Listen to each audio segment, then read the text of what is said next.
గజం భూమి కేవలం 5,500 రూపాయలతో 135 గజాల భూమి కేవలం 7 లక్షలు మాత్రమే. మధుర మధుర బింబే మంజులం మందహాసే శిశిరమృత వాక్యే శీతలం దృష్టిపాతే విపుల మరుణ నేత్రే విస్తృతం వేణునాదే మరకతమణి నీలం బాలమాలోకయేను.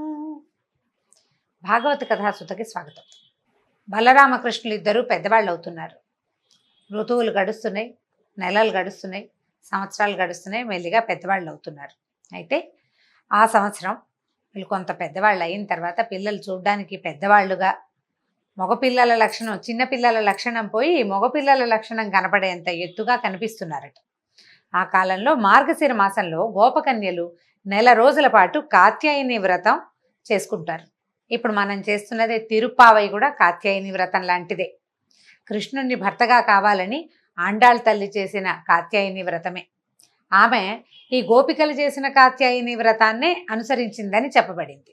అయితే వీళ్ళు ఏం చేసేవాళ్ళు, ప్రతిరోజు ఉదయానికే సూర్యోదయానికి ముందే నిద్రలేచి ఒకళ్ళనొకడు పేర్లతో పిలుచుకునేవాళ్ళు. లేచావా, ఇంకా వెళ్దాం వెళ్దాం రా అని పాటలు పాడుతూ ఇంకా నిద్రపోతున్న స్నేహితురాళ్లను మేల్కొలుపుతూ బయలుదేరుతారు. తర్వాత ఒకళ్ళ చేతులు ఒకళ్ళు పట్టుకుని పాటలు పాడుకుంటూ యమునా తీరానికి వెళ్తారు. అక్కడ స్నానం చేసి ఇసుక మట్టి కలిపి కాత్యాయని దేవి విగ్రహాన్ని తయారు చేస్తారు. ఆ విగ్రహానికి పూలమాలలు వేసి గంధ పుష్పాక్షతలతోనూ లేత చిగుళ్లతోనూ పూజలు చేసి తర్వాత పళ్ళు నైవేద్యం పెడతారు. పూజ చేసేటప్పుడు అందరిది ఒకటే జపమాట, మొత్తం చేసే వాళ్ళందరిది. ఏమంటున్నారు, తల్లి కాత్యాయని, నువ్వు సమస్త శుభాలకి నిలయమైన దానివి, మానవులు దాటడం శక్యం కాని మహామాయవి, మహాయోగివి, సర్వేశ్వరివి. ఒకటే జపం, ఈ పూజ, ఇది ధ్యానం. అక్కడి నుంచి అందరి మనసులోనూ ఒకటే కోరికట. అదేమిటి, నీకు మరల నమస్కరిస్తాను తల్లి, నందగోపుడి కుమారుడైన కృష్ణుడు నాకు భర్త అయ్యేలాగా అనుగ్రహించు. ఉన్న గోపికలందరూ కృష్ణుడే భర్తగా కావాలని కోరుకుంటున్నారు. అది కూడా వీళ్ళు కోరేది ఒక్కావిడ్నే, అమ్మవారినే ఈ కోరిక కోరుతున్నారు. ఇలా ప్రార్థిస్తూ గోపకన్యలు శ్రద్ధాభక్తులతోటి కాత్యాయని వ్రతం ఆచరించారు. ఇంకొక 4-5 రోజుల్లో నెల రోజుల వ్రతం పూర్తవబోతోంది. అంటే ధనుర్మాసం చివరికి వచ్చేసిందనమాట. మార్గశిర మాసం చివరికి వచ్చింది అనుకుందాం పోని. వారు పాటిస్తున్న వ్రత విధానం కూడా సర్వాంతర్యామికి తెలిసింది. వాళ్ళు చేస్తున్న పొరపాట్లు సరిదిద్ది వాళ్ళకి వ్రత ఫలితం దక్కేలా చేయాలనుకున్నాడు. కృష్ణుడికి తెలుసు వీళ్ళు దేనికోసం వ్రతం చేస్తున్నారు అనేది. ఆయన ఏమనుకున్నాడంటే, వీళ్ళు చేసే చిన్న చిన్న తప్పులు తెలుసు ఆయనకి. అలాగే ఏం చేశారట, ఒకరోజు వాళ్ళు రోజులాగానే వస్త్రాలు గట్టి మీద వదిలిపెట్టి నదిలోకి దిగారు. కృష్ణుడికి వ్రతము తెలుసు, వీళ్ళు ఎందుకు చేస్తున్నారో తెలుసు. ఇప్పుడు వీళ్ళని దిద్దాలి. ఎలాగా, శ్రీకృష్ణుడు ఏం చేశాడట, స్నేహితులతో కలిసి చీకటితోనే లేచి నది ఒడ్డుకు వెళ్ళాడు. స్నేహితుల్ని దూరంగా నిలబెట్టాడు. గుట్టగా పోసి ఉన్న గోపికల వస్త్రాలన్నీ చుట్టబెట్టి మూటగా కట్టి పక్కనే ఉన్న చెట్టు ఎక్కాడు. అక్కడి నుంచి ఆ కన్యల్ని ఇలా పిలిచాడట, ఓ కన్యలారా, మీరు వస్త్రాలు గట్టును వదిలి నదిలోకి దిగారు, మీ వస్త్రాలన్నీ ఇప్పుడు నా దగ్గర ఉన్నాయి, ఈ చెట్టు కిందకు వచ్చి మీ వస్త్రాలు తీసుకోండి అని పిలిచాడు. పిలిచేసరికల పైగా ఏమంటున్నాడు, ఒక్కొక్కరు వచ్చి కానీ అందరూ వచ్చి కానీ మీ వస్త్రాలు తీసుకోండి, ఈ చెట్టు దాకా వచ్చిన వాళ్ళకే వస్త్రాలు ఇస్తాను, ఇక్కడ దాకా వస్తాయి, మిమ్మల్ని నేనేమి అల్లరి పెట్టను, మాట తప్పను, కానీ చెట్టు దాకా రావాల్సిందే. గట్టు మీద యువతలికి ఉంది చెట్టు, అంటే నీళ్ళల్లో నుంచి లేచి గట్టెక్కాలి, అదే లెక్క అనమాట. అక్కడి నుంచి శ్రీకృష్ణుడి కొంటితనం చూసి గోపికలు నవ్వుకున్నారు, కానీ ఎవ్వరూ నీళ్ళల్లో నుంచి బయటికి రాలా. మార్గశిర మాసం తెల్లవారుజామున చలి తీవ్రంగా ఉంటుంది. కొన్ని చోట్లయితే పొగమంచుతోటి మొహాలు కూడా కనపడవు, అంత మంచుగా ఉంటుంది మార్గశీర్షంలో.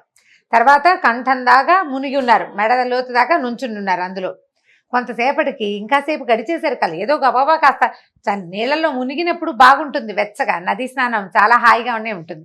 కానీ క్రమంగా గాలి వీస్తూ ఉంటే చలి తెలుస్తూ ఉంటుంది. ఎక్కువసేపు ఉండరు, స్నానం చేసి 2-3 మునుగులు మునిగి కృష్ణ గోవింద దామోదర అనుకుని బయటకు వచ్చేస్తారు. ఆ బయటకు వచ్చే అవకాశం లోపలే ఈయన తయారైపోయాడు ఇక్కడ పెద్ద మనిషి. అక్కడి నుంచి ఏమన్నారు, అందరూ ఆలోచించుకుని ఓ పక్కన చల్లేసేస్తుందని, నాయన కృష్ణ, నీ తండ్రి నందగోపుడు మన గోకులానికి రాజు, బాధ్యత గలవాడు, 10 మంది నమస్కరించే పూజ్యుడు, అతని కొడుకువైన నీకు ఈ ప్రవర్తన పనికిరాదు, నువ్వు ఇలా చేయకూడదు. మేము దేవతా పూజ కోసం నదిలోకి దిగాం, స్నానం చేసి పూజ చేసుకోవాలి, మరి చలికి వణికిపోతున్నాం, మా వస్త్రాలు మాకు ఇచ్చి, అంటే గట్టు మీద పెట్టి నువ్వు వెళ్ళిపో, మేము తర్వాత వస్త్రాలు ధరించి పూజ చేసుకోవాలని చెప్పారు. చెప్పేసరికి అలా పైగా ఇంకా అంటున్నారు, మేము నీ దాసీలో, నువ్వు ఎలా చెప్తే అలా చేస్తాం, వస్త్రాలు మాత్రం ఇచ్చేయి ముందు, మరి రాజుగారి అబ్బాయికి రాజ్యంలో ఉన్న వాళ్ళందరూ దాసులే, ఎంతో కొంత, బాగా కాకపోతే కొంత అయినాను. కాబట్టి నువ్వు ముందు వస్త్రాలు అక్కడ పెట్టు, నువ్వు ఏది చెప్తే అది చేస్తాం, బట్టలు మాత్రం ఇచ్చేసేయమన్నారు. కృష్ణుడు పట్టిన పట్టు వదలలేదు. వదలక ఏమన్నాడంటే, నేను అసత్యం చెప్పను, మీరు అసత్యం చెప్పద్దు. ఇప్పుడు మీరు నాకు దాసీలమని చెప్పారు, మీరు అదే నిజమైతే నేను చెప్పినట్టు చేయాలి కదా, తర్వాత ఎప్పుడో చేయడం కాదు, ఇప్పుడే. నేను ఇప్పుడు ఏం చెప్తున్నాను, నదిలోంచి వచ్చేయండి బయటికి, చెట్టు దాకా రండి, అప్పుడు బట్టలు ఇస్తాను అన్నాడు. అనేసరికల్లా ఈ చెట్టు కిందకి వచ్చి తీసుకోండి అని చెప్పేస్తున్నాడు. ఈ కన్యలు చేసేది ఏమీ లేదు, ఎంతసేపో బతిమలాడారు, అడిగారు, బతిమలాడారు. ఏం బతిమలాడినా నవ్వుతాడు, మాట్లాడతాడు, కానీ ఒప్పుకోడు, అవతలకి వెళ్ళడు, ఆ బట్టలు వీళ్ళ వైపుకి పడేయడు. తను లేచి అక్కడి నుంచి వెళ్ళటం లేదు. ఇక బతిమాలి నీ మీ నాన్నకి చెప్తావు, మీ అమ్మకి చెప్తావు, అందరికీ చెప్పేస్తావు నీ సంగతి అన్నారు. అయినా సరే భయం లేదు అబ్బాయికి, కొంచెం కూడా భయపట్టలేదు. భయం లేదు, పైగా మీరు వస్తే ఇస్తానన్న పట్టుదల మీదే ఉండిపోయాడు. ఇక ఏమీ చెయ్యలేకపోయారు. బతిమాలి పైగా సూర్యోదయం అయితే మరీ కష్టం, అందరూ వచ్చేస్తారు, ఊళ్ళో జనం కూడాను. ఆ లోపల వచ్చి పూజ చేసుకోవాలి. సూర్యోదయం కాకుండా పూజకి మొదలు పెట్టాలి. సూర్యోదయం తర్వాత కూడా పూజ చేసుకోవచ్చు, మొదలెట్టాల్సింది సూర్యోదయం కాకముందు. ఇక ఎంతసేపు నీళ్ళల్లోనే ఉంటే ఈ వ్యవహారం ఎట్లా పోసుకుతుంది? సరే ఏం చేశారు, చేసేది ఏం లేక 2 చేతులతోటి సాధ్యమైనంత శరీరాన్ని కప్పుకుని నీళ్లలో నుంచి బయటకు వచ్చారు. నీటిలో ఉన్నప్పుడు తెలియని చలి బయటకు వచ్చాక బాగా తెలుస్తుంది. తడి వంటి మీద గాలి తగిలేసరికి వణుకు పుట్టిపోతుంది, వణికిపోతున్నారు. కృష్ణుడు ఏమన్నాడంటే, మీరు దృఢ నిష్ఠతోటి కాత్యాయని వ్రతం చేస్తున్నారు, అయినా కూడా ఏం చేశారు, పుణ్యక్షేత్రం, నదీ తీరం పుణ్యక్షేత్రం, వివస్త్రలుగా నీళ్లలోకి దిగారు. ఇది జలదేవతల పట్ల చాలా తీవ్రమైన అపచారం. దేవతలకి అపచారం, వివస్త్రలుగా స్నానం చేయకూడదు. ఇది ధర్మశాస్త్రం ప్రకారం కూడా ఒంటి మీద ఏదైనా నదీ స్నానము అవి చేసేటప్పుడు, మడుగులో దిగేటప్పుడు వస్త్రాలు లేకుండా దిగంబరులుగా ఎప్పుడూ నీళ్ళల్లోకి దిగకూడదు. స్త్రీలు కానీ పురుషులు కానీ ఒంటి మీద వస్త్రం ఉండాలి, దేవతలకి అపరాధం చేసినట్టు అవుతుంది. అప్పుడు ఏం చెప్పారు, ఆ దోషం పోవాలంటే మీరేం చేయాలి, 2 చేతులు జోడించి నెత్తి మీద పెట్టుకోండి, శిరస్సు మీద పైకి పెట్టాలి, గోవింద అన్నట్టు పెట్టాలన్నమాట. పైకి పెట్టి ఇక్కడికి వచ్చి శిరస్సు వంచి నమస్కరించి మీ వస్త్రాలు తీసుకోండి అన్నాడు. కన్యలు తాము చేసిన తప్పు తెలుసుకున్నారు, వాళ్ళకి అర్థమైంది తాము చేసింది పొరపాటు, ఇది చేయకూడని పనే. కాకపోతే ఏంటంటే ఈ చిన్నతనము, బాలప్రాయం అనకూడదు, కన్యప్రాయం అనుకోండి, ఆ వయసులో అడ్డు చెప్పేవాళ్ళు, ఎవరైనా చెప్పేవాళ్ళు లేకపోతే ఒక రకమైన ఇష్టారాజ్యపు ప్రవర్తన వస్తుంది. వీళ్ళు ఆ కాత్యాయని వ్రతం చేస్తే మీరు కోరిన భర్త లభిస్తాడు అన్న పెద్దల వాక్యాన్ని తీసుకుని నదీ స్నానం చేసి పూజ చేసుకోవాలి అనే వ్రత విధానాన్ని కూడా పెద్దవాళ్ళ దగ్గరే తెలుసుకుని చేయబోతున్నారు. చేసేది అదే కదా.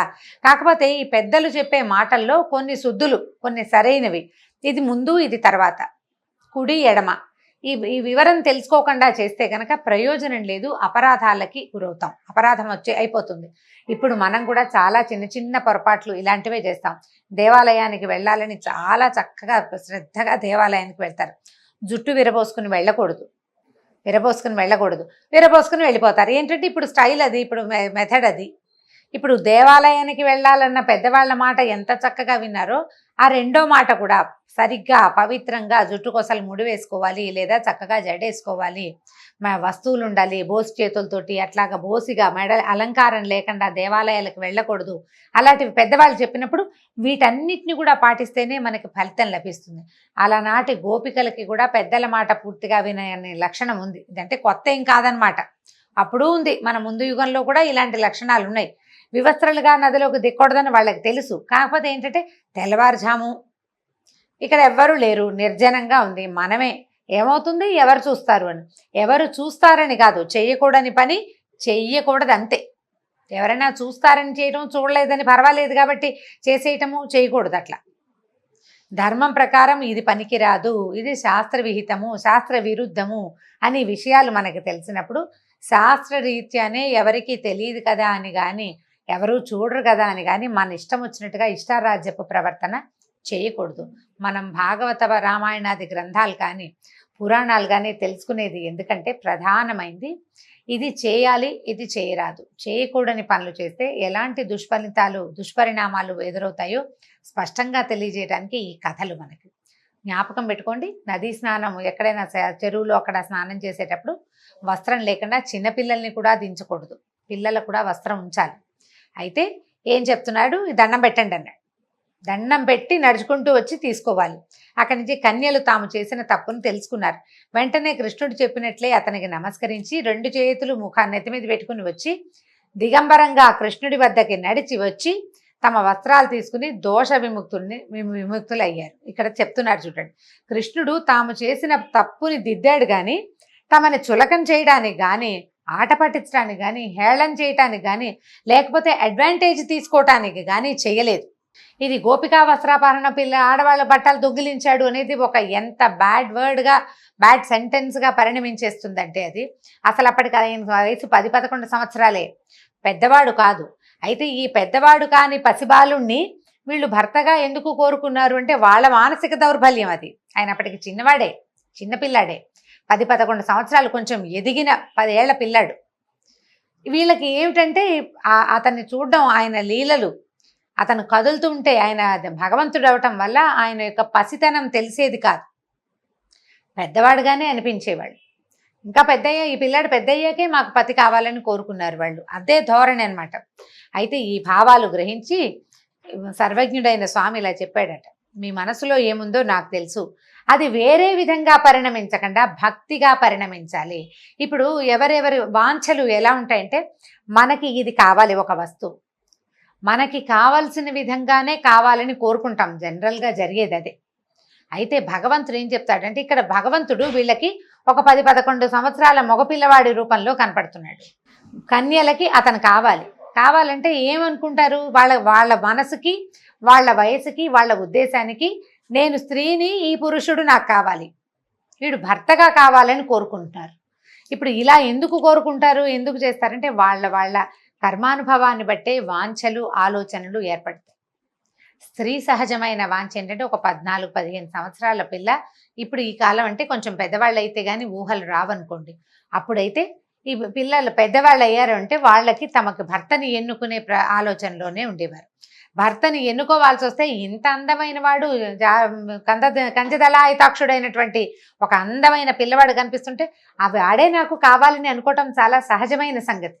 అయితే ఎవరో ఒకళ్ళు కాకుండా ఉన్న వాళ్ళందరూ, మొత్తం గోపికలందరూ కూడా అదే ధ్యాసలో ఉన్నారు. కన్యలే కాకుండా తర్వాత పిల్లల తల్లులకి కూడా ఈ బాలుడే కావాలన్న ఊహ వచ్చింది. అతన్ని బాలుడిగా వాళ్ళు తెలుసుకోవటం లేదు, బాలుడుగా అనుకోవటం లేదు, జగన్నాథుడుగా తెలుసుకోవటం లేదు, నాథుడుగా కావాలని మాత్రమే తెలుసుకుంటున్నారు. వాళ్ళ తాలూకు మానసిక పరిస్థితి ఆ రకంగా ఉంది కాబట్టి అలాంటి ఊహలు ఏర్పడ్డాయి వాళ్ళకి.